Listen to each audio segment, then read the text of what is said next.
विश्वधारक देहू निवासी श्रीमंत श्री जगद्गुरु तुकाराम महाराज यांच्या अभंग गाथेतील 4 चरणाचा अभंग आजच्या सेवेकरिता घेतला असून या अभंगामधून जगद्गुरु तुकोबाराय भगवान भोलेनाथाची स्तुती करतात. विठ्ठल विठ्ठल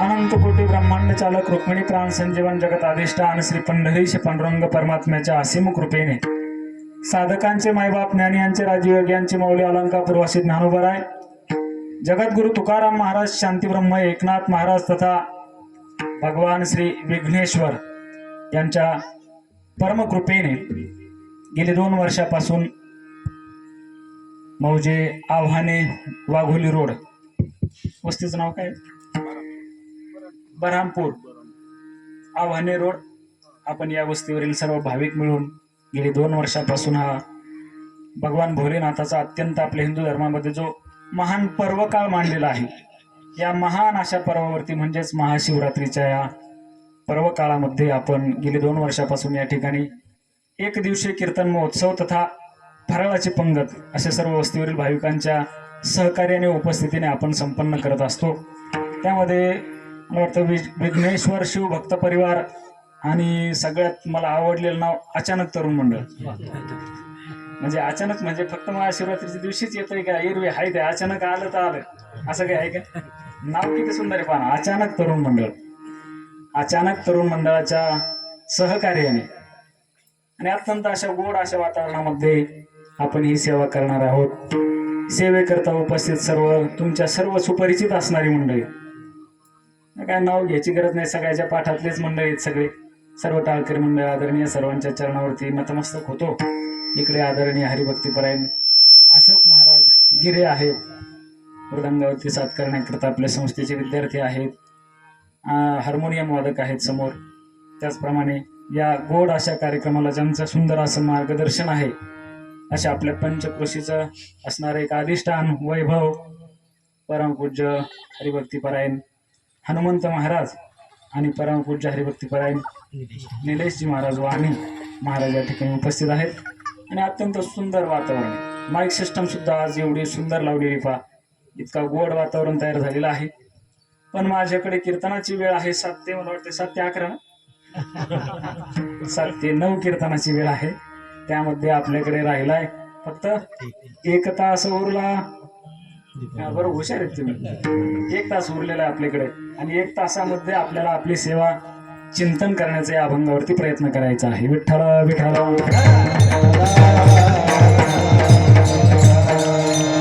आजचा अत्यंत महत्वाचा पर्व काळ आहे. पर्व काळाच्या दिवशी केलेलं अन्नदान पर्व काळाच्या दिवशी केलेलं नामस्मरण इतर दिवशीपेक्षा हजारो पटीने जास्त पुण्य देणारं ठरत असतं.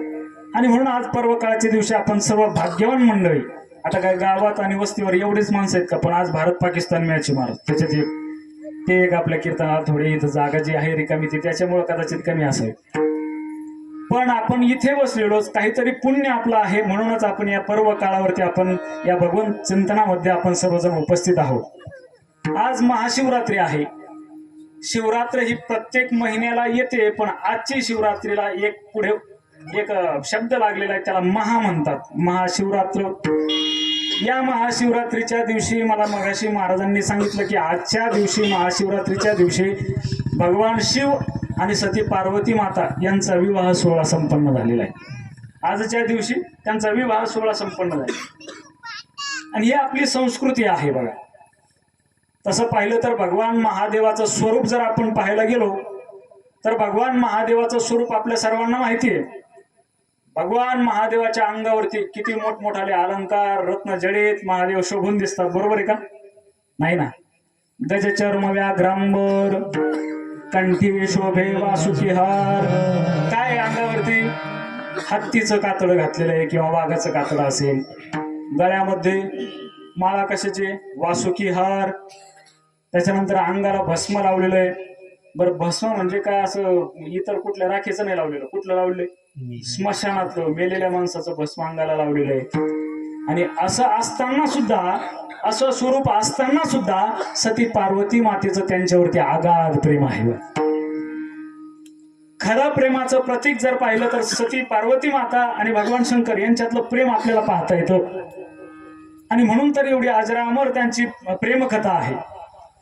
आता कालच एक दिवस झाला, डे झाला, डे कालचा डे, कालचा कोणता डे झाला ना गो, काहीतरी म्हणतात व्हॅलेंटाईन का काय डे, हा माहिती आहे, सगळं माहिती आहे तुम्हाला. व्हॅलेंटाईन डे, रोज डे, काय आणखीन तो पुढे father day, mother day, hug day, काय डे आणले कुठून आणले. या डे मध्ये आपण सगळेजण आता व्हॅलेंटाईन डे ला पोरं नट्टा फट्टा करून येतात, जसं वास्तव आहे तसं दाखवत नाही, काहीतरी वेगळं दाखवून, आणि मग त्यामध्ये आपण एकमेकाच्या प्रेमात अडकतो. पण जेव्हा वास्तव समोर येतं तेव्हा मात्र ते प्रेम टिकत नाही.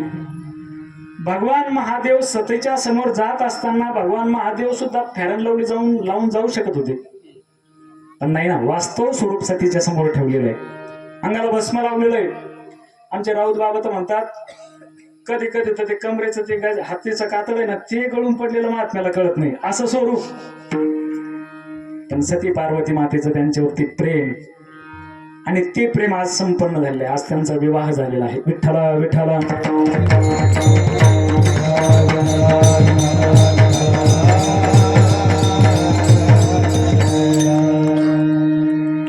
आणि हा जो अभंग मी आपल्या समोर घेतलेला, तो अभंग सगळ्याच्या परिचयाचा पाठ आहे, पाठ सगळ्याच्या ऐकूनच पाठ झालेला आहे.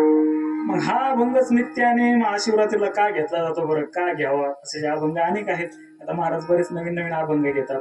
मग हा अभंग काय घेतला जा, राऊत महाराज काल मी त्यांचा ऐकलं येतं गाडीमध्ये, आदरणीय गुरुवर्य राऊत बाबा म्हणाले, या अभंगामध्ये प्रार्थनापूर्वक मागणी केलेली आहे. आणि तुकोबारायांची कदाचित मागणी पूर्ण झालेली असेल, पण आपली सामान्य जीवाची मागणी अजून अपूर्ण आहे, आणि ती जोपर्यंत अपूर्ण आहे तोपर्यंत हाच अभंग घेऊन आपण शिवाकडे मागणी करायची.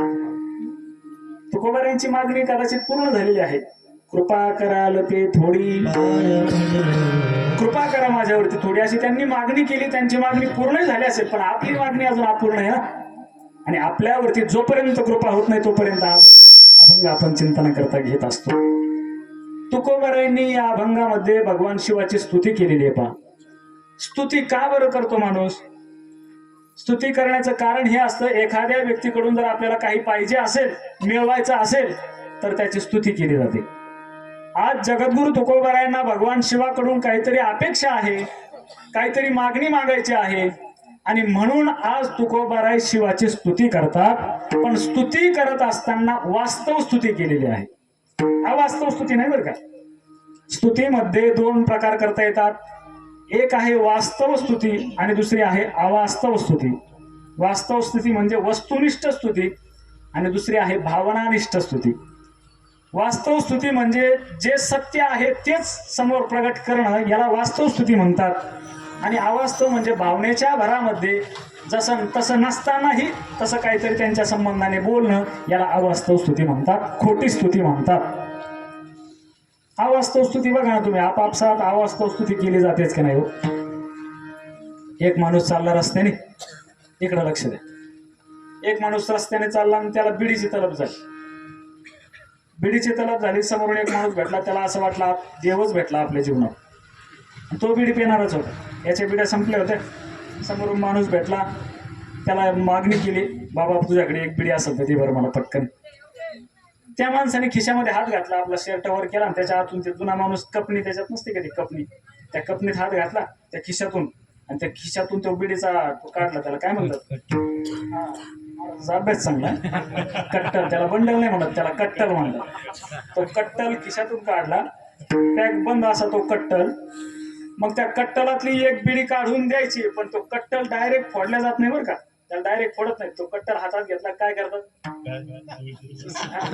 सगळे टाळकरी आपले पुढचे तो कट्टल हातात घेतला का पहिल्यांदा तो चोळा म्हणजे काय होतं की त्याच्यातले जे दोरे आहेत त्या बिडीचे, ते दोरे तुटू नये, ती बिडी इसकटू नये म्हणून आधी तो थोडा ढिल्ला केला जातो, तो चोळल्या जातो. तो चोळल्यानंतर त्याच्यावरचा कागद फाडायचा. कागद फाडल्यानंतर वरून बिडी काढायची नाही, खालून आणखीन लोटायची. तुम्ही म्हणा तुमचा बराच अभ्यास हे पाहून बरं का, तुमचं पाहूनच हे सांगावं लागते. खालून आणखीने ती बिडी लोटायची, आणखीने बिडी लोटली, बिडी काढली, त्या समोरच्या माणसाला बिडी दिली, त्याने एक बिडीचा झुरका तो ओढला, एवढं समाधान झालं. आणि बास. तो म्हटला खरं सांगू का गड्या, आजपर्यंत एवढे दानशूर पाहिले पण तुमच्यात आणि करण्यात बदलच नाही हो. आता खरं सांगा, ही स्तुती खरी आहे का? एके बिडीवर कुलकर्णाची उपमा देता येते का? पण ही अवास्तव स्तुती आहे. विठ्ठला विठ्ठला.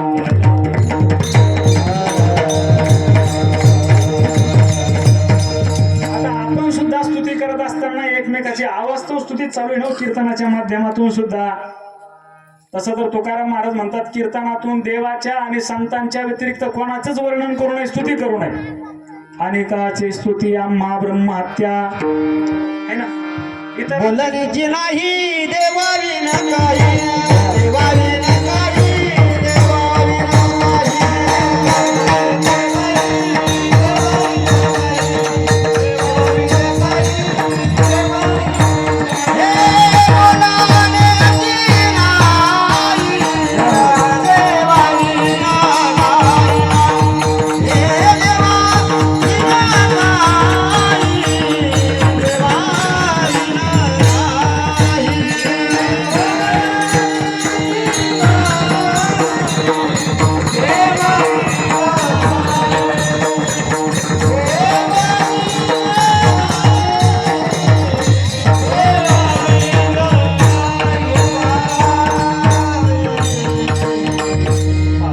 कीर्तनामध्ये बोलत असताना देवा व्यतिरिक्त आणि संतां व्यतिरिक्त इतरांचं अजिबात वर्णन करून असा नियम आहे.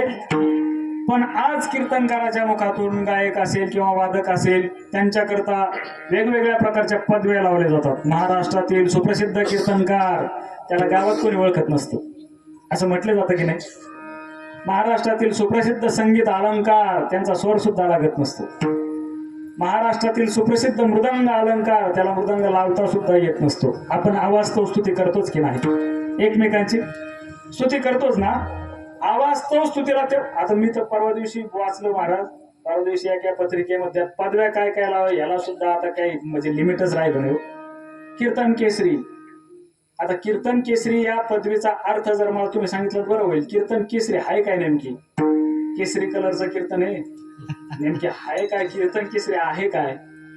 विनोदाचार्य, विनोद सम्राट. त्याच्यानंतर परवा दिवशी मी पत्रिकेला एक पदवी वाचली, युवाचार्य. युवाचार्य काय काय अवास्तव प्रकारचे आपण एकमेकाची स्तुती करतो. त्या बॅनरवाल्या त्या छापणाऱ्याला काही नॉलेज नसतं, ज्ञान नसतं, त्याने द्यायचं छापून. अवास्तव स्तुतीला वर्णन, त्याला महत्व नाही. एक सुभाषितकार असं सांगतात बघा, त्याच्यात असं वर्णन आलेलं आहे अवास्तव स्तुती सांगत असताना. उष्ट्राणांचे गृहे लग्नम गर्दभात शांती पाठकाः परस्परम प्रशंसिते अहो रूपम अहो ध्वनी. उष्ट्राणांचे गृहे लग्नम, ते सुभाषितकार म्हणतात उंटाच्या घरी लग्न होतं. उंटाच्या घरी लग्न, त्याच्या मुलीचं लग्न. आणि लग्नाची जय्यत तयारी करून ठेवली. लग्नाचा दिवस उजाडला, सगळे वराडी मंडळी करता बस केलेल्या, क्रुझर लावलेल्या, चांगल्या VIP पाहुण्याकरता स्कॉर्पिओ लावलेल्या, असं सगळी जय्यत तयारी झाली. सगळे वराडी मंडळी त्या लग्नाच्या गावात जाऊन पोहोचले. परण्या मिरायला निघाला, परण्या मिरून आला. लग्न कोणाचं ध्यानात ठेवा, उंटाच्या मुलीचं लग्न. परण्या मिरून आला, मंडपाच्या दारासमोर उभा राहिला आणि आता लग्न लागणार 10 मिनिटांमध्ये. वधूपी त्याच्या लक्षात आलं. वधूपिता कोण? वधूपिता उंटाच्या लक्षात आलं. आता लग्न लागणार 10 मिनिटात, पण लग्न लावण्याकरता ब्राह्मणच नाहीत ना आपल्याकडे, सांगायचं विसरूनच गेलं गडबड. आणि म्हणून इकडे तिकडे पाहू लागले, बाहेर गेले मंडपच्या. कोणीतरी योजना 5-10 मिनिटापुरतं कोणीतरी 5 मंगलाष्टिका म्हणतंय का म्हणून इकडे तिकडे पाहायला लागले. तर एका उकिरड्यावरती एक गाढव सरत होतं. त्याच्या जवळ गेले, म्हटले ओ गाढव दादा, अहो सगळे वराडी मंडळी आलेले, नवरदेव नवरी समोर मंडपाचे उभे आहेत आणि आता 5 मिनिटात लग्न लागणार आहे, पण ब्राह्मणच गैरहजर आहेत. आज मोठी दाट तिथी आहे बा, ब्राह्मण गैरहजर आहेत, तुम्ही जरा एक 5 मंगलाष्टिका म्हणता का? गाढवानी मनात असा विचार केला, एवढा माझा गोड आवाज पण आजपर्यंत म्हणायलाच कोणी चान्स दिला नाही. माझ्या समोर माईकच येऊ दिला नाही आजपर्यंत, पण आज आपल्याला म्हणायची संधी प्राप्त झालेली आहे. या संधीचं सोनं केल्याशिवाय आपल्याला जमणार नाही. हो म्हणतो म्हणे मी. एका क्षणात गाढवाने होकार देऊन टाकले. गाढव दादा हो म्हटलं, उंटाला बरं वाटलं, बरं झालं आपलं 5 मंगलाष्टिक म्हणले, आपली वेळ निघून गेली, एवढं बास झालं. आणि मग गाढव दादा मंडपामध्ये आले मंडपामध्ये आल्यानंतर माईक हातात घेतला. जमलेल्या सगळ्या पाहुणे मंडळींचे हार्दिक हार्दिक स्वागत. सगळ्या पाहुणे मंडळींना अक्षदा पोहोचल्या का? अक्षदा पोहोचल्या का? होतं म्हणा, म्हणजे मी गाढ असं नाही बोलतो. अक्षदा पोहोचल्या का? हो म्हणले. करायचं का सुरुवात? करा सुरुवात. आणि मग गाढव दादाने सुरुवात केली मंगलाष्टिका म्हणायला.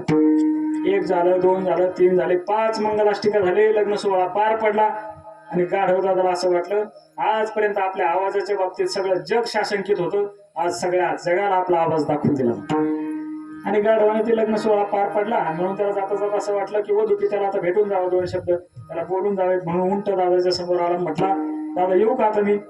उंटाला असं वाटलं आता याला काय द्यावं, याने आपली वेळ पार पाडलेली आहे. पाच मंगलाष्टिका म्हटली, याला काहीतरी दिलं पाहिजे, 1500 दिले पाहिजे. बरं, त्यानंतर असा विचार केला, याला 1500 दिल्यानंतर हे काय सप्ताह घालणार आहे का गाढव? याला 1500 दिल्यानंतर हे काय पंक्तीत त्याच्यात खर्च करणार आहे का? गाढवच बोलून चालून याला कशाला पैसे द्यायचे? म्हणून उंट दादाने काय विचार केला, याला पैसे देण्यापेक्षा याची आपण स्तुती करू.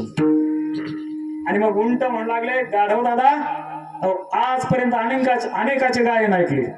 पंडित भीमसेन जोशींचं गायन ऐकलं, लता मंगेशकरांचं गायन ऐकलं, आशा दिदींचं गायन ऐकलं, हे सगळे पंचकृषीतले सगळे टाळकरी मंडळी यांचं सगळ्याचं गायन ऐकलं. पण खरं सांगू का, तुमच्या इतका गोड आवाज आजपर्यंत कधी ऐकलाच नाही हो. आता खरं सांगा, गाढवाचा आवाज गोड असतो का हो? हा, तुम्हीच सांगा, गाढवाचा आवाज गोड आहे का? गाढव किती वेळा पट्टीत म्हणतो किती मस्त? हा, किती वेळा पट्टीत म्हणतात? मी सांगू का, मला माहिती गाढवच पट्टी म्हणजे मी त्याच्यात भजन करत नाही. त्यांच्यासोबत काय करायचं, कोपरापासून बोटापर्यंत अशा सगळ्या पट्ट्या दाबायच्या, भातावडाचा जो आवाज निघतो गाढवाच.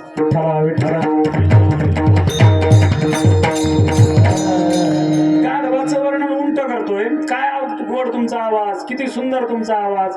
गाढव एवढा आतून भरून आलं त्याला, वा वा वा, खरंच आपला गोड आवाज. आता एवढी याने आपली स्तुती केली, मग आपणही याची स्तुती केली पाहिजे. म्हणून गाढव उंटाची स्तुती करू लागलं. काय उंट दादा, आजपर्यंत सुंदर सुंदर लोक पाहिले हो, एका चढी एक सुंदर माणसं पाहिले, स्त्रिया पाहिल्या, जुन्या काळातल्या त्या हेमामालिनी असतील किंवा तुमच्या काळातल्या त्या सगळ्या जुन्या हिरोईनी पाहिल्या, सुंदर सुंदर चेहरे पाहिले. पण खरं सांगू का उंट दादा, तुमच्यासारखं एवढं सुंदर शरीर आजपर्यंत पाहिलंच नाही हो मी. आता खरंच उंटाचं शरीर सुंदर आहे का? ज्ञानोबा म्हणतात, एकही उंटाचा अवयव सरळ नाही, एकही अवयव धड नाही. असं असताना उंट गाढवाचं वर्णन करतोय आणि गाढव उंटाचं वर्णन करतोय, याच्यामध्ये काय तथ्य आहे? विठ्ठला विठ्ठला.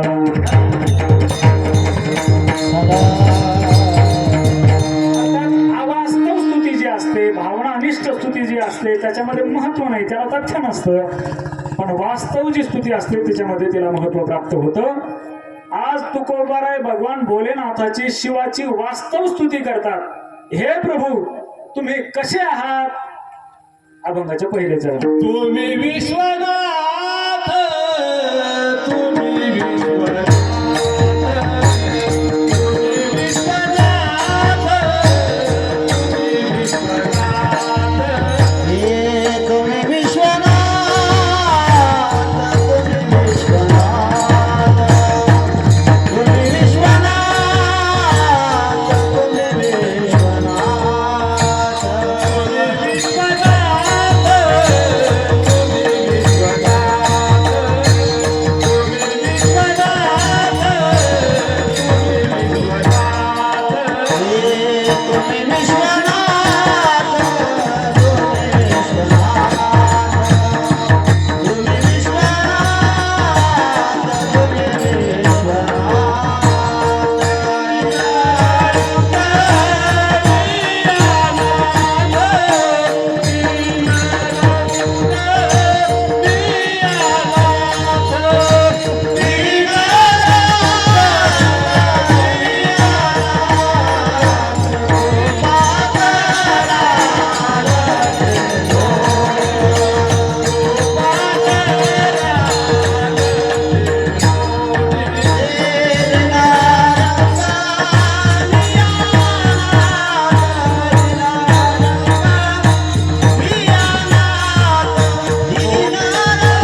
प्रभू, हे भोलेनाथ, तुम्ही कसे आहात?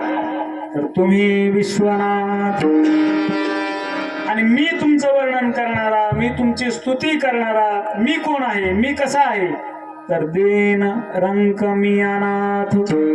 प्रभू, तुम्ही विश्वनाथ आहात, विश्वाचे नाथ आहात, विश्वाचे मालक आहात, विश्वाचे धनी आहात, स्वामी आहात. अर्थात या विश्वाचे स्वामित्व, या विश्वाचं मालकत्व भगवान भोलेनाथाकडे आहे. या सृष्टीची उत्पत्ती, स्थिती आणि प्रलय या सगळ्याची देवता जर कोण असेल तर भगवान भोलेनाथ आहे. या सृष्टीचा उत्पन्न करता, रक्षण करता आणि लय करता. म्हणून तुकोबाराय म्हणतात, तुम्ही विश्वनाथ, तुम्ही विश्वाचे नाथ आहात, विश्वाचे मालक आहात. बघा ना, विश्वाचे मालक आहे म्हणून सगळी सत्ता त्याच्या हातात येऊन. आपल्या हातात काय आहे का? आपल्या हातात काय? माणसं म्हणतात, या 10 एकरचा मालक, या बांधापासून ती रामकाठ दिसते का लांबची, त्या रामकाठीपर्यंत आपण मालक आहे असं म्हणतात ना. तुम्ही मालक आहे का नाही? बसलेले नाना आहेत का? तुम्ही मालक आहात का? मालक आहेत का? हा नाही तर नाही काहीतरी मालक आहेत का? भाऊ भाऊ म्हणले मला विचारू नका, काही तुला विचारा दुसऱ्याला. तुम्ही मालक आहेत का नाही? जर तुम्ही मालक नसाल तर सगळा 7-12 आश्रमाचे किंवा माझ्या नावावर करून द्या. मालक आहेत का नाही तुम्ही? तुम्ही मालक आहेत ना? हा, मला होकार मिळाला पाहिजे. तुम्ही मालक आहे. तुम्ही जर मालक आहात, बाजार संपलाय, चाललीत पिशव्या घेऊन बाजार, मालक. किराणा संपला, चालले गोणे घेऊन किराणा आणायला. मालक असा असतो की तो फक्त ऑर्डर सोडतो, काम करत नाही. आता खरं सांगा, छातीवर हात ठेवून, मग इथं बसलेल्यापैकी पाठीमागचे मालक आहेत का तुम्ही मालक आहेत? खरं सांगा, मालक ते फक्त ऑर्डर द्यायची घरातून, हे संपलेलं आहे, घेऊन या पटकन, की चालले पिशव्या घेऊन चालले. आपण मालक नाही, आपण हमाले. बरोबर आहे भाऊ, आपण हमाले. ते आमच्या गंगेच्या कडेला गंगेतून वाळू उपसण्याचे अनेक साधन आहेत. पा गंगेमधून वाळू उपसण्याचे अनेक साधन आहेत. कोणी जेसीबीने भरतं, कोणी ट्रॅक्टरमध्ये, कोणी हायवेवर नेतं, कोणी मोटरसायकलवर नेतं. पण सगळ्यात जास्त आणि प्रसिद्ध साधन पैठणमध्ये गल्ली बोळात, बारीक बारीक गल्लीत वाळू पोहोचवण्याचं साधन जर कोणतं असेल तर कोणी माहिती का? गाढव. हा, काय नाही, त्या गाढवाला काय इतका भारी प्राणी महाराज, त्या गाढवाला काहीच करावं लागत नाही महाराज. त्या गाढवाच्या अंगावर घरून पोतडं ते अर्ध करून टाकायचं पोत, घरून मालकाने फक्त असं करायचं, शिट्टी आणायचे, झ्या केलं की चाललं पिशव्या घेऊन. गाढव बरं का, लय मनावर घेऊ नका. झ्या केलं की चाललंय गाढव लगेच. आणि काही मालक लागत नाही सोबत, काय नाही गाढव लगेच गंगेत जाऊन पोहोचतं. गंगेत जाऊन पोहोचतं. गंगेतून वाळू भरून त्या गाढवाच्या पाठीवर टाकली, तिथून फक्त एकदा झ्या केलं की चाललं गाढव पुन्हा वाळू खाली करायला. गाढवाबद्दलच बोलतोय, लय मनाला लागून मागे. आपण मालक आहे. आपण जर मालक आहोत तर जुन्या काळामध्ये या जुन्या लोकांनी महाराज, म्हणजे यांच्याकडे बोट करून बोलतो असं नाही, पण जुन्या लोकांनी घरामध्ये एवढा वजन राहायचं त्यांचं, त्यांना असं आम्ही मालक आहे. काय वजन राहायचं महाराज? त्यांच्या पत्नीचा थोडा पदर खाली आला ना भाऊ, थोडा पदर असा खाली असं केलं की पदर लगेच एका मिनिटात ते घरच्या माणसाने आपला आवरून घ्यायचं पदर. मालक, रुबाब मालकाचा तेवढा, नुसता केलं का पदरवर तारून घ्या. बरं, आणि तेच म्हातारं जेव्हा होतं, ते दोघं म्हातारे जेव्हा होतात, तेव्हा त्या म्हातारीचा पदर जेव्हा खांद्यावर येतो, तेव्हा ते म्हातारं सारखं करतात. तेव्हा तीच म्हातारी म्हणते, पप्या तो बापले खरखर करतो, उलथाना घाल त्याच्या नाड्यात. आहे का परिस्थिती अशी? आपण स्वतःला मालक म्हणतो. कुठे मालक आहेत आपण? कशाचे मालक आहेत आपण? मालक जर आहोत तर आपल्या ताब्यात काहीतरी पाहिजे ना. काय ताब्यात आहे आपल्या? काहीच ताब्यात नाही आपल्या. येणंही आपल्या ताब्यात नाही, जाणंही आपल्या ताब्यात नाही. इथल्या सगळ्या गोष्टी, सगळ्या ज्या आपल्या हालचाली होतात त्या सगळ्या त्याच्या ताब्यात, याच्या ताब्यात आहेत, या बाबाच्या ताब्यात. आपल्या ताब्यात काहीच नाही. आता खरं सांगा, छातीवर हात ठेवून सगळे पुरुष मंडळी, सगळे छातीवर हात ठेवून खरं सांगा, मनासारखी बायको भेटली का आपल्याला? हो म्हणा, हो म्हणा. आज आहे फराळ, पण उद्या जेवणाची पंचायत होईल. महिला मंडळीला विचारलं तर तेच मनासारखा नवरा भेटलाय का, काय सांगायचं महाराज, पडलं पदरात आणि घेतलं सांभाळून, आता करता काय. दोघांना विचारा आई बापाला, तुमच्या मनासारखा मुलगा झाला का. असं जर त्याला विचारलं तर बाप म्हणतो मला वाटत होतं महाराजासारखा गाणारा निघावा तो पिणारा निघतो. बरं त्याची चुकी नाही, लहानपणीच त्याच्या हातात बाटली दिलेली असते, काम असतं, मग त्याच्यात दूध भरून ते बाटली त्याच्या हातात दिली की ते बाटलीचं त्याचं इतकं घट्ट नातं होतं की तो गेल्यानंतर सुद्धा दहाव्याला कावळा शिवण्याकरता सुद्धा बाटली ठेवावी लागते समोर, त्याच्याशिवाय कावळा सुद्धा शिवत नाही, इतकी बाटली पॅक धरत ते. आपण मालक आहोत का आपल्या मनाप्रमाणे इथे, काय याचा जरा विचार करा. काहीच नाही आपल्या मनाप्रमाणे. या सृष्टीचं निर्माण कोणी केलं असं जर आपण पाहिलं, जेने हे विश्व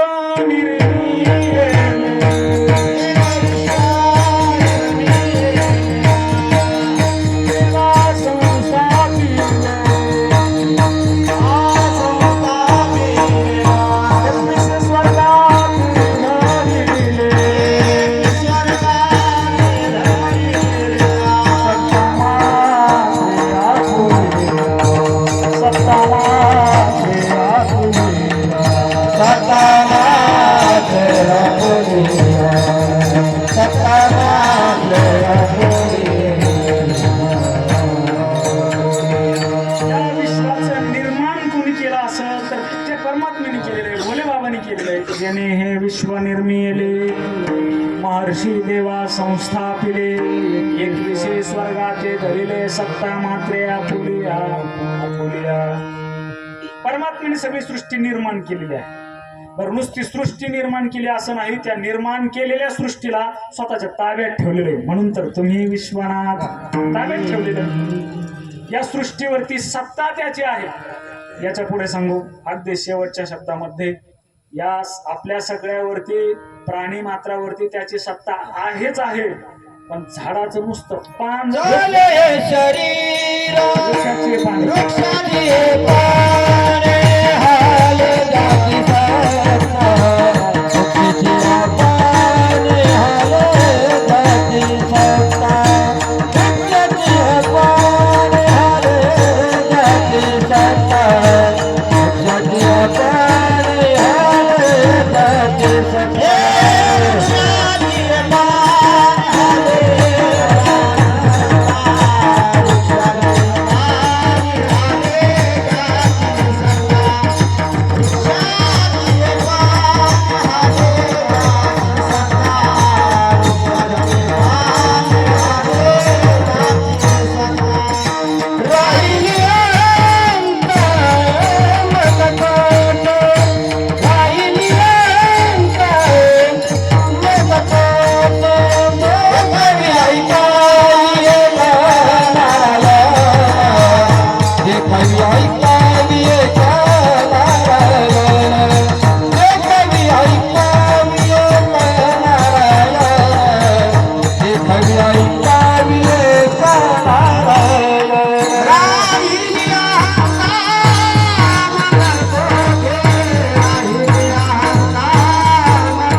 सत्ता, वृक्षाचं पान हलणं हे सुद्धा त्याच्या सत्तेत आहे, ते विनाकारण हलत नाही, त्याने ठरवल्यानंतरच ती हालचाल होते. अर्थात सगळी सत्ता त्याच्या ताब्यात आहे, सगळी सृष्टी त्याच्या ताब्यात आहे, त्यानेच निर्माण केलेलं आहे.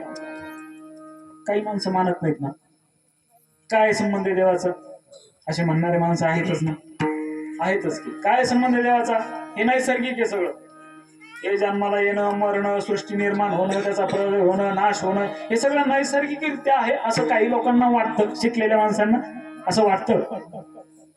पण खरं सांगू, परमात्म्यानेच या सृष्टीची योजना केली. आपण प्रमाण पाहतो, याच्याकरता उदाहरण सांगितलं जातं, काल्पनिक उदाहरण आहे पण अत्यंत सुंदर सिद्धांत देणार उदाहरण. काल्पनिक आहे. एका गावामध्ये, आपल्या गावासारखं गाव बरामपूर सारखं छोटीशी शाळा त्या गावामध्ये, आणि त्या शाळेमध्ये विद्यार्थ्यांमध्ये शिकत असताना एक वारकऱ्याचा मुलगा त्या वर्गात शिकायचा. आणि त्या वर्गाला जे शिक्षक होते ते देवाला न मानणारे होते. देव नाहीच म्हणायचे. काय देवाचा संबंध आहे? देव असता तर दिसला असता. या लोकांचं कामच आहे देव आहे म्हणायचं, पण देव नाहीच असे म्हणणारे ते शिक्षक. पण त्या वर्गामध्ये तो वारकऱ्याचा मुलगा, त्याला असं वाटायचं की आपलं कुणीकून भाग्य फुटलं, या शिक्षकाच्या हाताखाली आपल्याला शिकायला मिळतं. ह्या देवाला मानतच नाही हा माणूस, पण याला एक ना एक दिवस सिद्ध करून द्यायचं की देव आहे की नाही. आणि म्हणून एक दिवस काय झालं, शाळा भरण्याच्या अगोदर तो वारकऱ्याचा लहानसा मुलगा, त्याचं नाव राम, तो लहानसा मुलगा शाळा भरण्याच्या 1 तास अगोदर वर्गात गेला. आपल्या स्वतःच्या वर्गात जाऊन कडी उघडली. त्याने काय केलं, डस्टर घेतला, तो फळा पुसून टाकला सगळा आणि टेबलचा कप्पा उघडून त्यातून खडू घेतला. त्या खडूने सुंदर असं आपलं निद्रिस्त गणपतीचं चित्र काढलं. सुंदर असं गणपतीचं चित्र काढलं. असं त्याच्यामध्ये विविध प्रकारचे कलर भरले. सोंडेला कलर, चेहऱ्याला कलर, कानाला, टोपाला, पायाला, धोत्राला, असे वेगवेगळे कलर भरले. असं सुंदर मनमोहक चित्र त्याने काढलं आणि पुन्हा घरी निघून गेला. शाळा भरण्याच्या वेळेला सगळ्या पोरांसोबत तो आला. सगळे पोरं आतमध्ये बसले आणि ते देवाला न मानणारे जे शिक्षक होते ते सुद्धा दरवाजे उघडून आतमध्ये आले. त्यांनी तो डस्टर फळा पुसण्याकरता डस्टर हातात घेतला आणि फळा पुसणार एवढ्यात त्यांचं लक्ष त्या गणपतीच्या चित्राकडे गेलो आणि तळपायाच्या आग मस्तकाला गेलो. देवाला न मानणारे, देव नाही म्हणणारे आणि देवाचं चित्र फळ्यावर काढलं कोणी, असं प्रत्येकाला विचारू लागले. कोणी काढलं रे? अरे देव नावाची वस्तूच नाही जगात आणि तुम्ही या फळ्यावरती देवाचं चित्र काढलं. कोणी काढलं चित्र? प्रत्येकाला विचारू लागले. प्रत्येकाला विचारत असताना नाही नाही नाही प्रत्येक जण म्हणू लागला. पण जेव्हा तो वारकऱ्याचा जो मुलगा आहे राम, त्याच्याकडे गेले आणि त्याला म्हटले, का रे राम, तू काढलंस का? तो राम म्हटलं, गुरुजी मी नाही काढ. गुरुजी म्हटले, राम तूच काढला असणार, कारण तूच देवाला मानणार आहेस, तूच जरा भक्त आहेस, तूच काढला असेल. तो राम म्हटला, गुरुजी मी चित्र नाही काढलं, पण चित्र कसं निघालं हे मला माहिती आहे. कसं निघालं? काय झालं गुरुजी, शाळा भरण्याच्या अगोदर, वर्ग भरण्याच्या अगोदर मी आपल्या वर्गात नुसतं डोकावून पाहिलं खिडकीमधून. एक खिडकी उघडी होती आणि त्या खिडकीमधून डोकावून पाहिलं आतमध्ये पाहिलं तर काय आश्चर्य गुरुजी, अचानक टेबलचा एक कप्पा उघडला म्हणे आपोआप. त्यातून एक खडू उठला, पांढरा खडू. त्याने गणपतीची आकृती काढली. तो खडू आत गेला. दुसरा उठला लाल, त्याने गणपतीच्या त्या मुकुटाला कलर भरला. तो आत गेला. तिसरा उठला, त्याने पायाला कलर दिला. तो आत गेला. चौथा उठला, त्याने धोत्राला कलर दिला. तो आत गेला. पाचवा उठला, त्याने परशुला, लाडूला, असा एक एक खडू उठला आणि त्या फळ्यावरती गेला. सुंदर असं गणपतीचं चित्र तयार झालं म्हणे गुरुजी. गुरुजी म्हणे, बावळट आहेस तू राम, बावळट आहे. राम म्हटला, बावळट मी नाही. मग गुरुजी म्हणे, मी बावळट आहे का? ते तुमचं तुम्ही पाहून घ्या म्हणे पुढे. पण तुम्ही म्हणता देव नाही, तुम्ही म्हणता हे सगळी सृष्टी नैसर्गिक आहे, याचा कोणी निर्माण करता नाही असं तुम्ही म्हणता. मग मला सांगा ना, तुम्ही या खडूवरती निर्जीव खडूने निर्जीव फळ्यावरती चित्र काढण्याकरता जर कोणी सजीव शक्ती लागत असेल तर या विश्वाचं चित्र काढण्याकरता कोणी लागत नसेल का गुरुजी? अर्थात तुम्ही माना अथवा न माना, जेने हे विश्व निर्मिले परमात्म्याने तयार केलेलं आहे आणि परमात्म्याने सगळी सत्ता आपल्या हातामध्ये ठेवलेली पहा. देवावरती यांचीच सत्ता, दानवावरती यांचीच सत्ता, मानवावरती सुद्धा यांचीच सत्ता. म्हणून म्हटलेलं आहे, चाले हे शरीर कोणाचे सत्ते, कोण बोलविते हरिवीन. परमात्म्याशिवाय आपण बोलू सुद्धा शकत नाही. तो माणसं म्हणतात ना, माणूस गेला, आता गेल्यानंतर तोंड नसतंय का माणसाचं? तोंड असतच ना माणूस गेल्यावर, बोलत का नाही? त्याची सत्ता, त्याने सत्ता काढून घेतली ना. त्याने सत्ता काढली की माणूस बोलू शकत नाही. परमात्म्याच्या सत्तेने मानव चालतात, परमात्म्याच्या सत्तेनेच दानवही चालतात आणि परमात्म्याच्या सत्तेनेच आपल्याला 2 प्रकारची सृष्टी पाहता येते, चेतन सृष्टी आणि निर्जीव सृष्टी, जड सृष्टी. चेतन सृष्टीवरती जशी त्याचीच सत्ता आहे तशी जड सृष्टीवरती सुद्धा त्याचीच सत्ता आहे ना. म्हणूनच तर ज्ञानोबाराय गतीर भरता प्रभू साक्षी या श्लोकावरच्या ज्या ओव्या आहेत त्यामध्ये ज्ञानोबाराय म्हणतात, हे पर्वत जे आहेत ना, मोठमोठाले डोंगर, त्या डोंगराला मी सांगितलेलं आहे तिथंच बसून राहा. पर्वती बैसकान संडावी, समुद्री रेखा ओलांडावी, पृथ्वीया भूते वहावी, ही आज्ञा माझी, ही माझी आज्ञा आहे. या पर्वतांना मी सांगितलेलं आहे तिथून उठायचं नाही.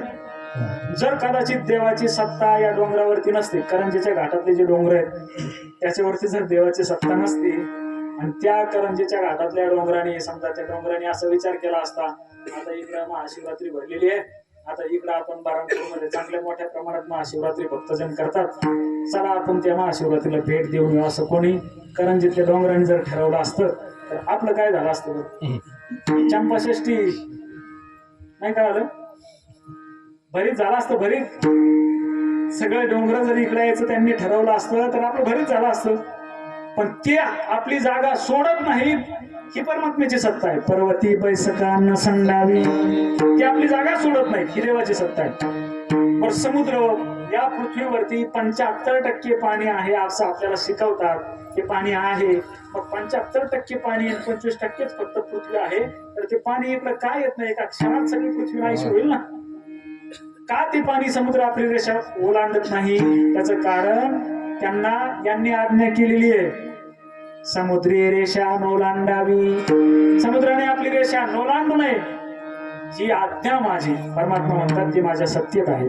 अर्थात जड सृष्टी असो, चेतन सृष्टी असो, देव दानव मानव या सर्वांवरती सत्ता प्रभू तुमचीच आहे. म्हणून तुम्ही विश्वनाथ, तुम्ही विश्वाचे नाथ आहात.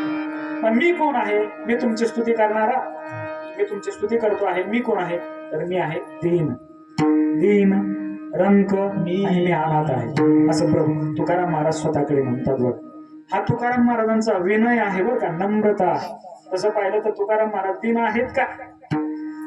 तुकोबारांचे प्रमाण आहे, इंद्रियाचे दिने आम्ही केलो नारायणे. आम्ही इंद्रियाचे दिने असं महाराज म्हणतात. पण तुकोबाराय दिन नाहीत. तुकोबारायांनी काम क्रोध आदी इंद्रियांना ताब्यात ठेवलेलं आहे. इंद्रियाचे धरी इंद्रियाचे धरी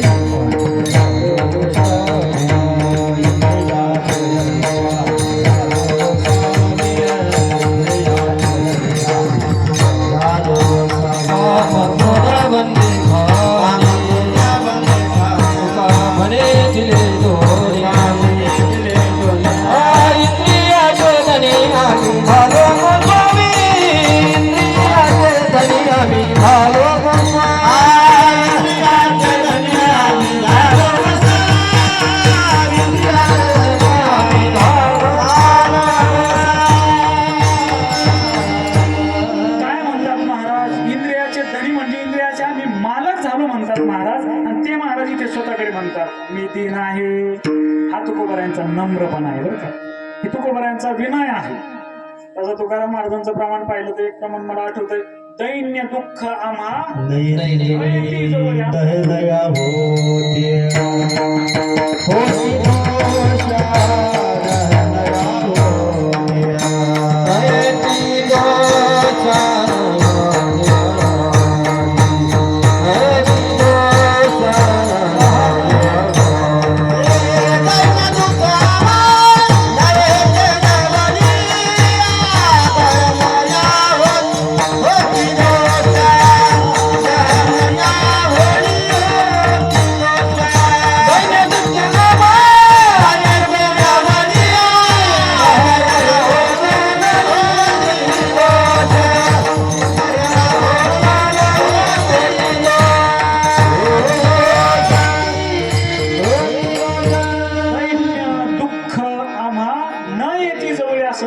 म्हणतात. आणि ते महाराजांच्या अभंगातून म्हणतात मी कसा आहे? दीन, मी दीन आहे. याचा अर्थ असा आहे की महाराज दीन नाहीत, पण स्वतःचा मोठ्या माणसासमोर स्वतःची नम्रता, स्वतःचा विनय महाराज आज प्रगट करतात. मी दीन आहे. त्याच्या पुढे सांगतात मी रंक आहे. रंक म्हणजे सामान्यत्व, मी सामान्य आहे.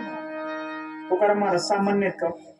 जगद्गुरु तुका अवतार नामयाचा किंवा अनुरेणुया ठोकला, तुका आकाशा एवढा, किंवा तुकोबारायांच्या संबंधाने विचार केला, तुका म्हणे आम्ही विधीचे जनिते, तुका म्हणे आम्ही विधीचे जनिते, तुका म्हणे आम्ही विधीचे जनिते, तुका म्हणे आम्ही विधीचे जनिते, जगभाई गेले नाही, जगभाई गेले नाही, जगभाई गेले नाही.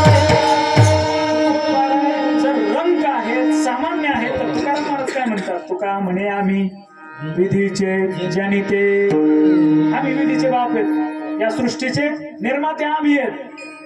तर निळोबाराय सुद्धा तुकोबारायच्या संबंधाने बोलत असताना असं बोलतात काय निळोबारायांच्या आरतीमध्ये प्रमाणे पहा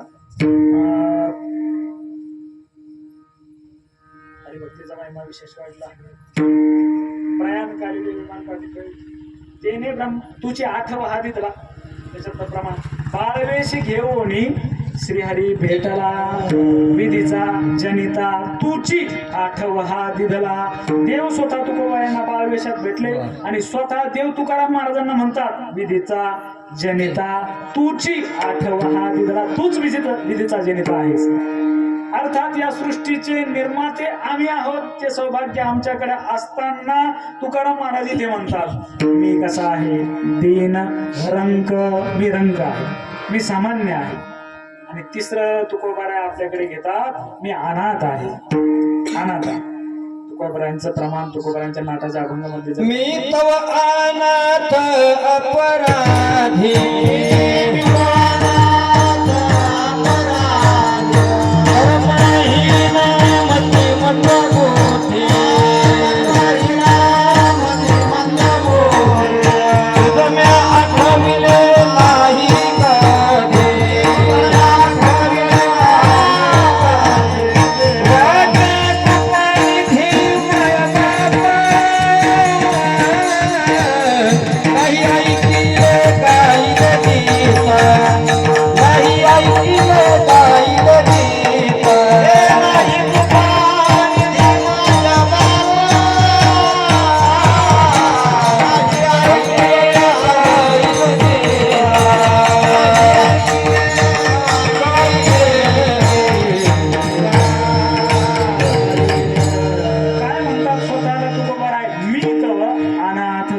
अपराधी कर्महीन मतिमंद बुद्धी तुझं मी आठविले नाही कधी आता वास्तविक तुकाराम महाराज असे आहेत का नाही ना आपली भूमिका घेऊन तुकोबाराय बोलतायत मी तेव्हा आपण कसे आहेत आपण अनाथ आहेत आपण अपराधी आहेत आपण देवाचं स्मरण करत नाही ऐकले गायले घेत ही आपली भूमिका आहे तुकाराम महाराज जर अनाथ असते तर तुकाराम महाराजच एका ठिकाणी म्हणतात माझा बाप माझी माय माझा भाऊ माझी बहीण माझा चुलता सगळं कोण आहे विठ्ठल बाय माय चुलता विठ्ठल भगिनी आणि भ्राता विठ्ठले विनचाड नाही होता का म्हणे आता नाही दुसरे सगळं आमचा तोच आहे बाप तोच आहे माय तोच आहे चुलता बहीण भाऊ सगळं तोच आहे आणि इथे तुकोबाराय म्हणतात मी अनाथ आहे दीनरंक मी अनाथ मग अनाथ स्वतःकडे तुकोबाराय नम्रता घेतात याचं कारण असं आहे की मोठ्या माणसांसमोर गेल्यानंतर आपण नम्र झालं पाहिजे बरं का हे या कृतीतून शिकायचं आहे या तुकोबारायांच्या या कृतीतून आपल्याला शिकायचं आहे की आपल्यापेक्षा मोठी व्यक्ती भेटल्यानंतर आपण स्वतःकडे कमीपणा घ्यायचा आणि समोरच्याचा मोठेपणा वाढवायचा हे आपण केलं पाहिजे तसं नमस्कार करत असताना आपण हेच सांगतो ना समोरच्या महात्म्याला एखाद्याला नमस्कार करत असतो तेव्हा आपण त्यांना हेच सुचवत असतो की महाराज तुम्ही आमच्यापेक्षा फार मोठे आहेत आणि मी तुमच्यापेक्षा फार लहान आहे म्हणून मी तुम्हाला नमस्कार करतो तुमच्या शरीरामध्ये सर्वात कनिष्ठ असलेला अवयव म्हणजे तुमचे पाय आणि माझ्या शरीरात सर्वात श्रेष्ठ अवयव असलेलं ते म्हणजे माझं डोकं माझं श्रेष्ठ आणि तुमचं कनिष्ठ फार झालं तर यांची बरोबरी होऊ शकते एवढे तुम्ही मोठे आहात आणि एवढा मी लहान आहे त्याच्यातून आपल्याला हे शिकायचं आहे तुकोबाराय मोठ्या माणसाच्या समोर गेल्यानंतर विश्वनाथाच्या समोर गेल्यानंतर तुकाराम महाराज स्वतःकडे मी दीन आहे मी रंक आहे मी अनाथ आहे अशी स्तुती करतात त्या स्तुतीचं कारण काय असावं बरं तुकाराम महाराज म्हणतात त्याचं कारण एकच आहे मला फक्त एवढी तुमची थोडीशी कृपा पाहिजे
एवढंच आहे, कृपा कराल ते थोडी थोडी कृपा, जास्त नाही बरं काय.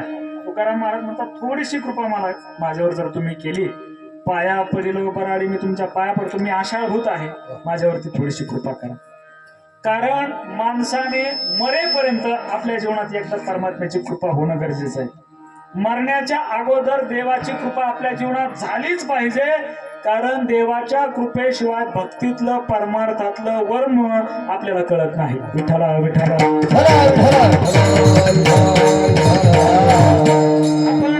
आपण ज्या देवाची उपासना करतो, सेवा करतो, त्या परमात्म्याची आपल्यावरती कृपा व्हावी. आता आपण भगवान भोलेनाथाची महाराज अत्यंत भोळ दैवत आहे. मनोभावे जर आपण त्याची पूजा केली ना रोज, काही लागत नाही जास्त. ज्ञानोबा म्हणतात त्याप्रमाणे मग निश्चिम भाव उल्हास आहे, माझा अर्पा वयाचे निमिषे फळ एक आवडे तैसे भलतयाचे हो, पत्रम पुष्पम फलम तोयो यो मे भक्तया प्रयश्चिती तदहम भक्ती प्रवृतम असणानी प्रयत आत्मन. काही लागत नाही देवाला. हार असेल तर हार घाला, हार नसेल तर एखादं पान व्हा, पान नसेल तर किमान तांब्याभर पाणी आपल्या जवळ असेल तर ते तांब्याभर पाणी व्हा. फक्त अंतःकरणातला निस्सीम भाव परमात्म्याच्या जवळ ठेवा. परमात्मा इतकं भोळ दैवत महाराज हे आपल्याला नक्कीच कोणत्या ना कोणत्या रूपात साक्षात्कार देईल. रात्री आम्ही त्या तिकडे शिरूर तालुक्यामध्ये कीर्तन आली होती. तिथे बाबा पुजारी आहेत तिथे. त्यांनी महाराजांना माहिती, त्यांनी चांगली 40 वर्ष त्या भगवान विश्वनाथाची सेवा केली. त्यांना साक्षात्कार झाला. एक दिवस मोठा तिथे सर्प भगवान महादेवाच्या पिंडीवरती असा होता आणि त्यांनी दर्शन केलं. 5-10 मिनिटं तिथेच राहिले. ते म्हटले माझ्या जीवनात आलेला हा अनुभव. प्रत्येकाच्या जीवनात हा अनुभव येतो बरं का. भावनेने श्रद्धेने आपण जर देवाची पूजा केली, देवाची भक्ती केली, तर तो परमात्मा, ते भोळा असणारा दैवत आपल्या जीवनामध्ये नक्कीच कृपा करतं. पहा कोणत्या रूपात येऊन कृपा करील ते आपल्याला समजणार नाही, पण नक्की ते आपल्यावरती कृपा करेल. देव कृपा करील मज काय लाज राखील. कृपा होणं आपल्या जीवनामध्ये अत्यंत गरजेचं आहे. तेव्हा आपली भक्ती फलद्रूप होईल, तेव्हा आपल्याला भक्तीतलं वर्म कळेल. तुकाराम महाराजांचं एक प्रमाण आपल्याला विचारात घेता येतं. तुका म्हणे कृपा करील नारायण, तुका म्हणे कृपा करील नारायण, तुका म्हणे कृपा करील नारायण, तुका म्हणे कृपा करील नारायण. पडे वर्मा पडे ठाई, पडे वर्मा पडे ठाई, आत्मनिष्ठ बळे झाले.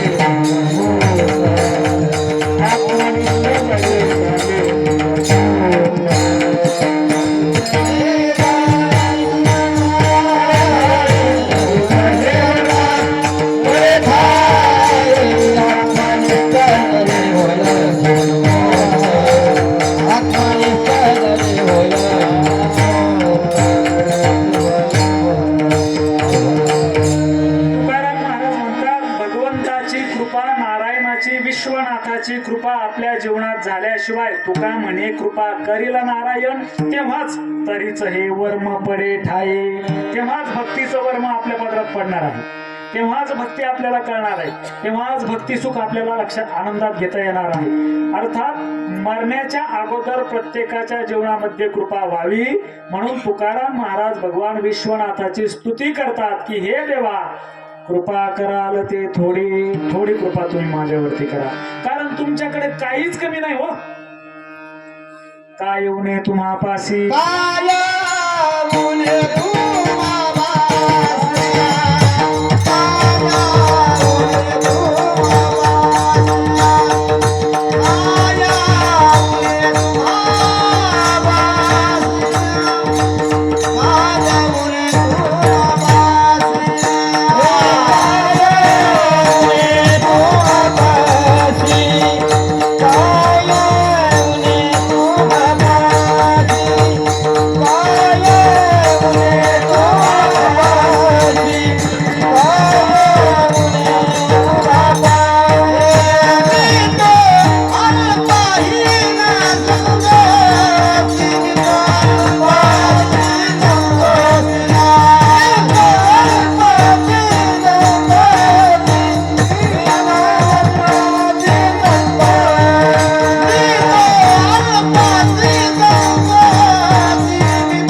तुमच्याकडे. आणि माझी खासियत अशी आहे, महाराज म्हणतात मी अगदी अल्प याच्यात संतुष्ट आहो. मी तो अल्पाची संतोषी.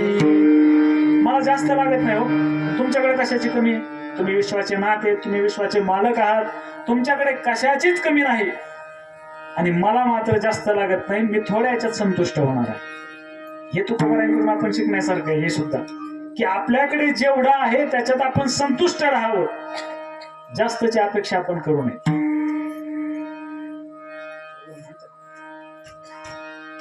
आपल्याकडे जेवढं आहे ना त्याच्यात आपण संतुष्ट असावं. आणि जास्तची अपेक्षा करणारे सामान्य जीवन आहे, त्याला रावण म्हणतात. आपल्याकडे जे आहे त्याच्यात आनंद न मानता इतर आपल्याला भरपूर मिळालं पाहिजे, दुसऱ्याचं आपल्याला भेटलं पाहिजे, अशा वृत्तीचे कोण असतात? हा, कोण असतात? रावण असतात. रावणाला किती बायका होत्या? झोपले का? इतकी भयान शांतता. रावणाला किती बायका होत्या? 80,000. 80,000 पत्न्या रावणाला होत्या. त्याला मला वाटतं 1 लाख मुलं, 1.25 लाख नातू, असा त्याचा परिवार. म्हणजे कदाचित जर तो लोकसभेला उभा राहिला असता तर त्याच्या घरच्याच मतावर निवडून आला असता. एवढा मोठा परिवार, 80,000 बायका त्याला. पण 80,000 कमी वाटल्या. आणि जगत जननी सीता मातेवरती वाकडी नजर गेलीच ना. आपल्याकडे जे आहे ते आपल्याला भरपूर वाटावं. तुकोबारायांच्या या कृतीतून आपल्याला हे घेण्यासारखं आहे की आपल्याकडे जे आहे त्याच्यात ते आपल्याला भरपूर वाटावं. त्या प्रश्नोत्तरी नावाच्या ग्रंथामध्ये शंकराचार्यांचा श्लोक आहे, कोवा दरिद्रो यस्य विशाल तृष्णा श्रीमांश्च कोया समस्त तोषाः. कोवा दरिद्रो, दरिद्री कोण आहे आणि श्रीमंत कोण आहे? शंकराचार्य सांगतात. कोण श्रीमंत आहे जगातला आणि कोण दरिद्री आहे? ज्याच्याकडे भरपूर आहे, जमीन भरपूर आहे, बँक बॅलन्स भरपूर आहे, प्रतिष्ठा आहे, गाडी बंगला सगळ्या भरपूर प्रमाणात आहे, पण अजून आशा वाढ संपलेलीच नाही, अजून यावंच वाटतंय, असा जो आहे ना, तुकाराम महाराज म्हणतात तो जगातला सगळ्यात दरिद्री माणूस आहे. आपल्याकडे जे आहे त्याच्यापेक्षा आणखीन दुसऱ्याचं का होईना पण आपल्याकडे आलंच पाहिजे असं ज्याला वाटतं तो दरिद्री आहे. आणि आपल्याकडे जे आहे, आपल्याकडे थोडी का असेना, अर्धी भाकरी आपल्या ताटात असेल, पण ती जर आपल्याला भरपूर वाटत असेल तर जगातला सगळ्यात श्रीमंत व्यक्तित्व आहे. गुरुवारी राऊत भाऊ म्हणत असतात, कोणाला श्रीमंत म्हणत जाऊ नका. हा, कोणालाही श्रीमंत म्हणत जाऊ नका. बघा तुम्ही गरीबाच्या घरी गेलं का, ते सांगतात जुने मंडळी, गरीबाच्या घरी गेला का चहा सुद्धा इतका भरून असतो. आता आम्ही रवी भाऊच्या घरी कॉफी घेतली, मलाही कॉफी. मला एवढा मोठा कप इकडे तुम्ही मिठो बरोबर सुरू केलं तर संपणाच कॉफी. गरीबाच्या घरी गेलं का असं भावनेने, श्रद्धेने, प्रेमाने. श्रीमंताच्या घरी गेला की त्या कपाट डोकावून पाहावं लागतं, किती घेते असं बघावं लागतं. आम्ही चहाचे भक्ती नाही, 10-15 वर्ष झाले चहा सोडून ते कॉफी, चहा, दूध ते काहीच लागत नाही. पण एक सांगण्याचा मुद्दा असा की ज्याच्याकडे भरपूर असूनही अजून तृष्णा वाढलेलीच आहे, अजून यावंच वाटतंय, तो दरिद्री आहे. आणि ज्याच्याकडे थोडा आहे पण त्याच्यात तो समाधानी आहे, तो जगातला सगळ्यात श्रीमंत आहे. तुकाराम महाराज म्हणतात, देवा तुमच्याकडे भरपूर आहे, तुम्हाला कशाचीच कमी नाही, पण मी मात्र थोड्या याच्यात संतुष्ट होणार आहे. मी तो अल्पाची संतोषी. आणि म्हणून महाराज काय करा, हे विश्वनाथ, हे प्रभू, तुम्ही काय करा, या व्यक्तीजवळ ज्यांच्याजवळ मी पत्र पाठवलेलं आहे त्यांच्याजवळ काय करा, प्रेम रूपी खाऊ तुम्ही माझ्या करता पाठवा. अभंगाचं शेवटचं चरण. तुका म्हणे देवा,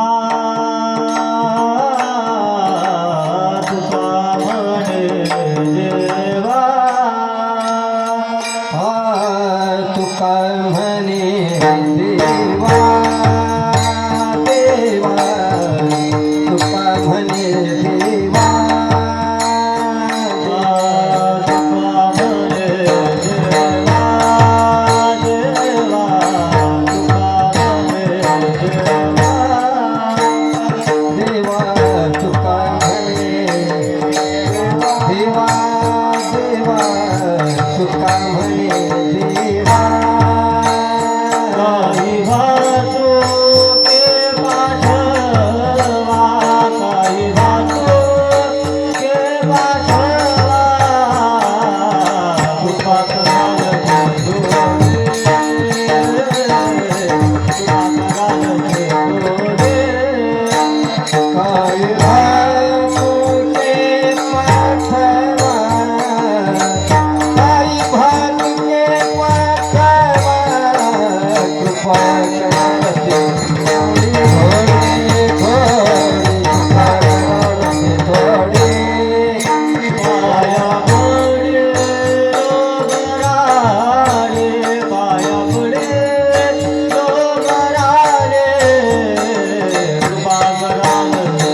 काही भातुके पाठवा किंवा प्रेम भातुके पाठवा. हे देवा, हे विश्वनाथा, मला तुमच्याकडून थोडीशी कृपेची अपेक्षा आहे.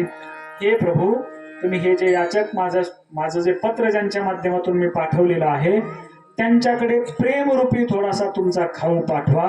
असं तुकोबारा या अभंगामधून प्रार्थना विश्वनाथाकडे करतात किंबहुना मागणी विश्वनाथाकडे करतात. अशा अर्थाचा अभंग मी आपल्या समोर चिंतन करण्याचा प्रयत्न केला. या अभंगाचा भाव आपण पाहिलेला आहे. आजचा प्रासंगिक दिवस असल्या कारणाने ती महाशिवरात्रीची जी कथा आहे ती तुमच्या सगळ्याच्या पाठ आहे, पण तरी नियम असा आहे की ती सांगावी लागते. आणि म्हणून ती महाशिवरात्रीची अत्यंत परम पावन कथा आपण अगदी 5 मिनिटात पाहणार आहोत.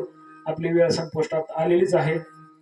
आजच्या दिवशी भगवान पार्वती माता भगवान शिवाला म्हणतात की प्रभू, तुमची एखादी परम पावन कथा आम्हाला सांगा, जेणेकरून ती कथा ऐकल्यानंतर आमचं वास्तव्य तुमच्या चरणाजवळ, आमची भक्ती, आमच्या अंतःकरण वृत्ती तुमच्या चरणाशी अगदी संलग्न राहील.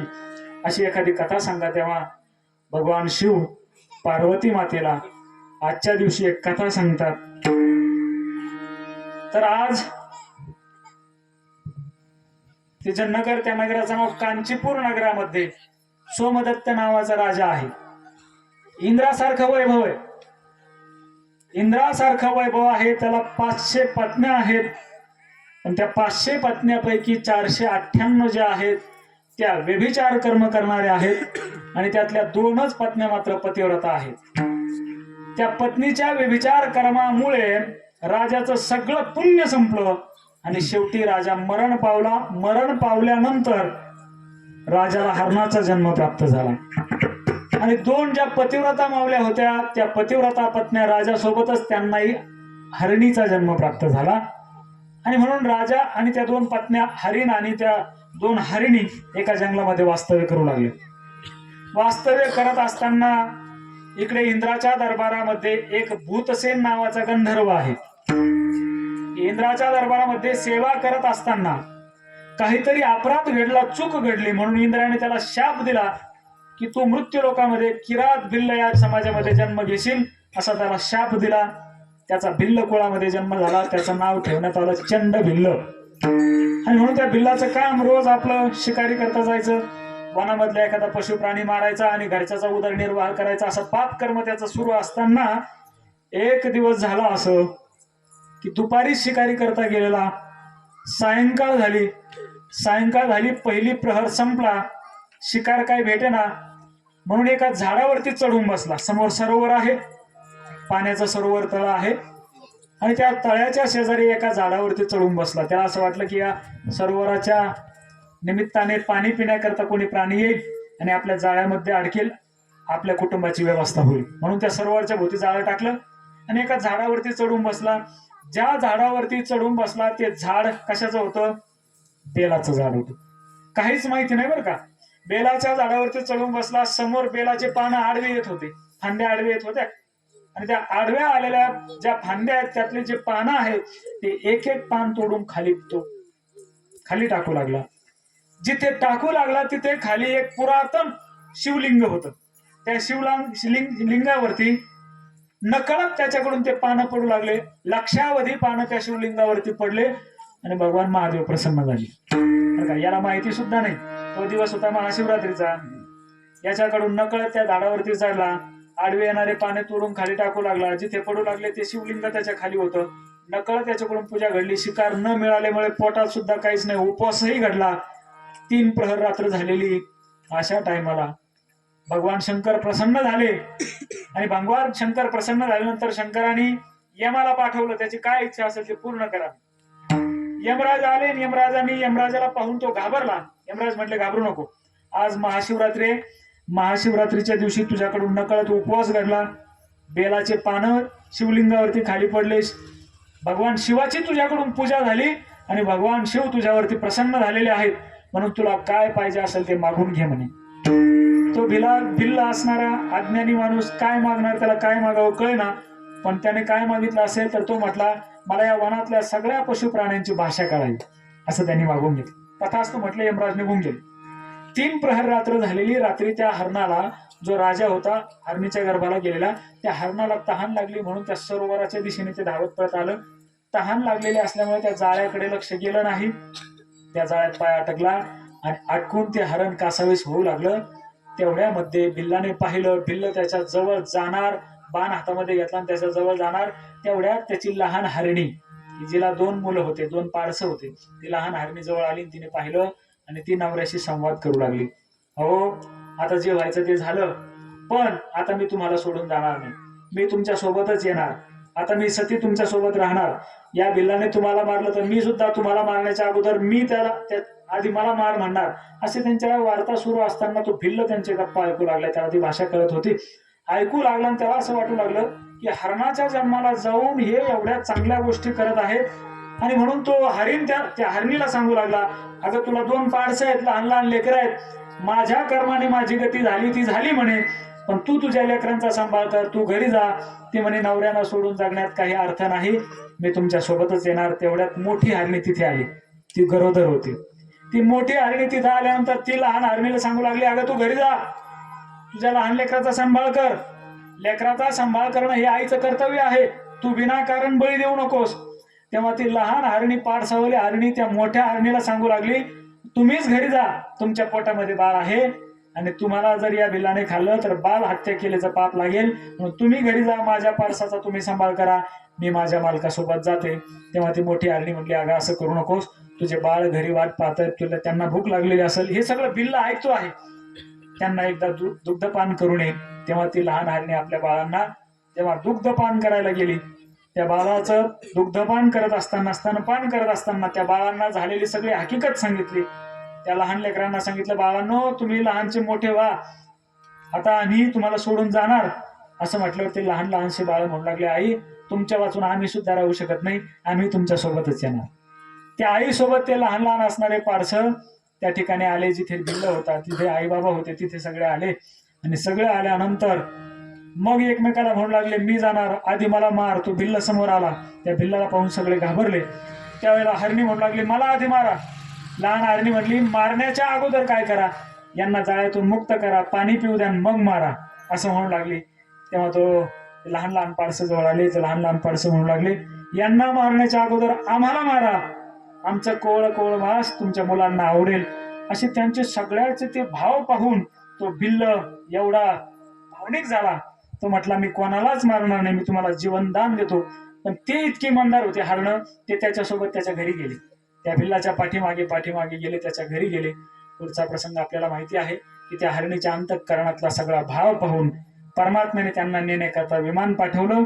त्यांचे देह अगदी दिव्य देह झाले आणि परमात्मा भगवान भोलेनाथ त्यांना घेऊन कैलासाला गेले.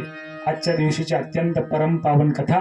अर्थातच आपण आपल्या मनोभावे अंतःकरणापासून शुद्ध प्रेमाने आपण जर भगवान भोलेनाथाची स्तुती केली, पूजा केली, तर भगवान भोलेनाथ आपल्यावरही कृपा करतात. म्हणून तुम्ही विश्वनाथ दीनरंग कमी अनाथ, कृपा कराल ते थोडी, पाया पडिलो बराडे. आपल्यावरतीही सर्वांवरती आपण प्रतिवर्षाप्रमाणे हा सोहळा संपन्न करतो. यावर्षी तुमच्या सर्वांच्या प्रेमास्तव, माझे परममित्र असणारे आदरणीय महाराजांच्या प्रेमाने आणि आपल्या वस्तीवरील माझे मित्र हरिभक्तीपरायण आमचे रवी भाऊ यांच्या प्रेमास्तव मला ही सेवा प्राप्त झाली. भगवान भोलेनाथाच्या चरणावरती ही सेवा समर्पित करतो. बोलण्याच्या ओघामध्ये चुकीचा शब्द केला असेल, आईवडिलाचं अंतःकरण करून क्षमा करा. आणि जे काही योग्य आहे ते स्वामी सुखनिवासी सद्गुरू जोग महाराज वारकरी शिक्षण संस्थेचं आहे. उपस्थित सर्व टाळकरी मंडळी, महाराज मंडळ आपल्या सर्वांच्या चरणावरती नतमस्तक होतो. अत्यंत सुंदर असे साऊंड सिस्टम आहे, नियोजन फार सुंदर आहे.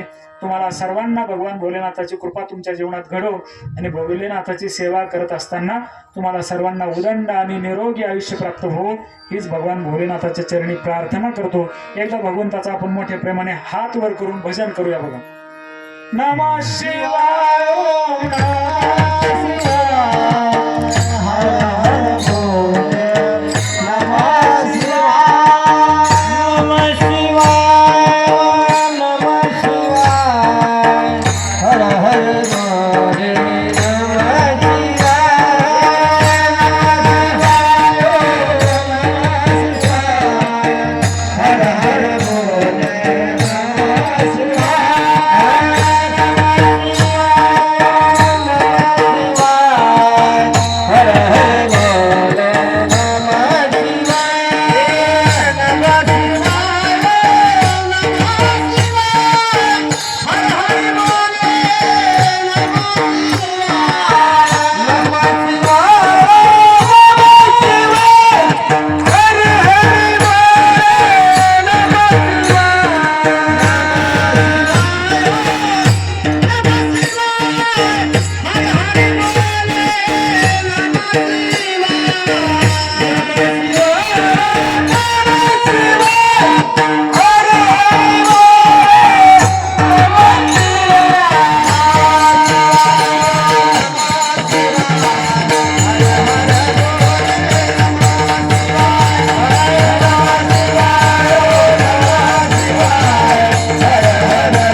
दत्तू तात्या वा. काय युट्यूबचं चॅनल नाव आपलं वैष्णव कीर्तन वैष्णवी युट्यूब चॅनल.